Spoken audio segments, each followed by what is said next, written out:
દીકરીઓને તમે જે આંગણે પરણાવશો ને બાપ, એનું જે તમને પુણ્ય મળશે ને એ સમજી લેજો મોગલ તમને હવાયું આપશે બાપ. એટલી માને વાલી છે દીકરી. તમે એ તો વિચાર કરો રાજપૂત કે 18 વર્ષ જે બાપના આંગણામાં મોટી થઈ હોય એ દીકરી તૈયાર થાય અને એને પરબારી વાડીમાં તૈયાર કરીને 4 ફેરા ફેરો ત્યારે આંગણું નિહાકો નાખે છે. એટલે હું બધાને કહું છું બાપ, ભલે મારો અવાજ ટેપ થતો હોય આમાં, પણ બને ત્યાં સુધી માવતરોને એટલું કહું છું દીકરીને ઘરે પરણાવજો બાપ. ભલે વાડીઓ તમને માતાજી દીધો સગવડતા રાખજો, પરણાવજો, પણ દીકરીના પ્રભુતાના પગલા તો ઘરના આંગણે જ થવા જોઈએ. કારણ કે આંગણું જો નિહાકો નાખશે ને તો પછી આંગણું નહીં રહે, શમશાન રહેશે. દીકરી તો દીકરી છે બાપ. કબરાવ મોગલધામના મણિધર બાપુની પુત્રી એ ભાગીને લગ્ન કર્યા. સોશિયલ મીડિયામાં વિડીયો આવ્યો, સોશિયલ મીડિયામાં ખૂબ ચાલુ થયું કે કોઈક સ્થાનિક બુક્કી સાથે આ પુત્રી ભાગી ગઈ અને તેને લગ્ન કર્યા. પ્રાથમિક દ્રષ્ટિએ તો એવી વાત આવતી હતી કે અપહરણ થઈ ગયું, પોલીસને જાણ કરવામાં આવી, પરંતુ તમામ વસ્તુ બંધ બારણે ચાલતી હતી. પરંતુ ત્યારબાદ મેરેજ સર્ટિફિકેટ પણ વાયરલ થયા અને બાપુના પુત્રીના ફોટો પણ સામે આવ્યા કે ત્યાંના કોઈ સ્થાનિક બુકી છે ડાભી, તેની સાથે લગ્ન કરી લીધા.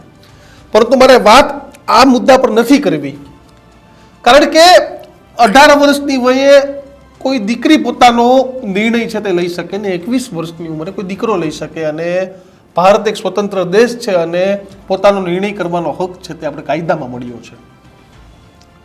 મણિધર બાપુના દીકરી હતા એટલા માટે ખૂબ વિડીયો આવ્યા, લોકોએ કોમેન્ટ મારી, એવી પણ લોકોએ કોમેન્ટ મારી કે પોતાનું ઘર સાચવી ન શકે, સલાહ દેવા નીકળ્યા છે. મારે આ તમામ લોકોને સંબોધીને એક વાત કરવી છે કે જે બહેને જે દીકરીએ લગ્ન કર્યા તેનો પોતાનો નિર્ણય હતો. દેશમાં ઘણા બધા એવા મોટા લોકો છે, મોટા નેતાઓ છે કે જેની દીકરી દીકરા સ્વતંત્ર રીતે ગમે તેની સાથે લગ્ન કરે છે. વિધર્મી સાથે લગ્ન કરેલા દાખલાઓ પણ આપણે જોયેલા છે.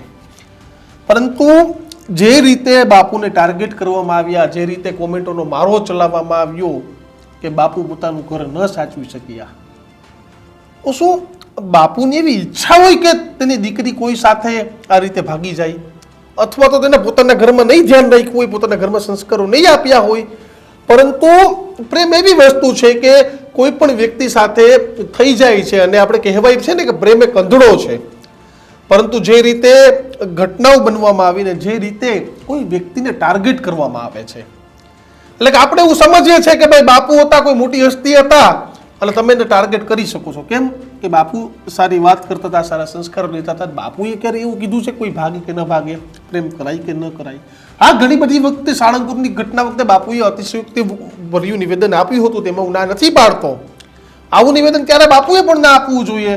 પરંતુ એનો મતલબ એવો નથી કે આપણે આવીને સીધી જ રીતે બાપુને ટાર્ગેટ કરી દઈએ.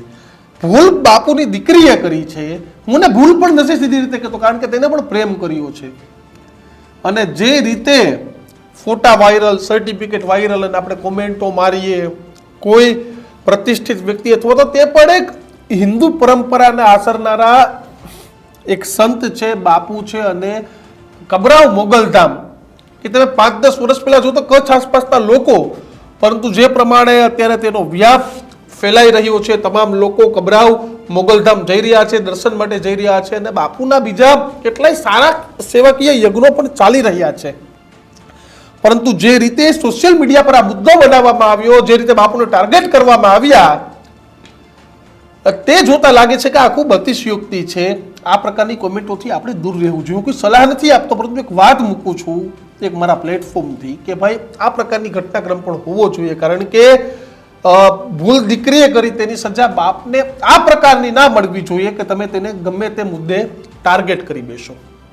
ઘણા બધા લોકો મારી વાત સાથે સહમત નહીં હોય, ઘણા બધા લોકો મારી વાત સાથે સહમત હશે. હું કોઈ બાપુની વકીલાત કે દલાલી કરવા નથી આવ્યો, બાપુ સાથે મારે કોઈ સંપર્કો પણ નથી. પરંતુ જે ઘટનાક્રમ ચાલી રહ્યો છે ને તે ઘટનાક્રમને ઉદ્દેશીને વાત કરી રહ્યો છું કે હવે શું બાપુના દીકરીએ તો લગ્ન કરી લીધા, પોલીસ ફરિયાદ થઈ હતી, અમદાવાદના શાહપુરમાં આવીને લગ્ન કર્યા, આવી તમામ વાતો છે તે સામે આવી રહી છે. પરંતુ કોમેન્ટ કરનારા લોકોને મારે પૂછવું છે કે શું ફાયદો? કોઈને નીચું દેખાડવાથી આપણે શું ફાયદો થાય? હકાભાઈ પોતાના ડાયરામાં હંમેશા કહેતા આવે છે કે ભાઈ 4 કોમેન્ટ સારી આવે, 5મી કોમેન્ટથી ખરાબ વાત આવી જાય, આપણી ખરાબ કોમેન્ટથી કોઈકની લાગણી દુભાઈ શકે, તો કૃપા કરીને આપણે આવું ના કરવું જોઈએ. મારી વાત સાથે તમે કેટલા સહેમત છો એ કોમેન્ટ બોક્સમાં જણાવજો. અને વધુ આવા જ વિડીયો જોવા માટે જોતા રહો ન્યૂઝ રૂમ, ગુજરાતનો ગર્જનાદ. નમસ્કાર.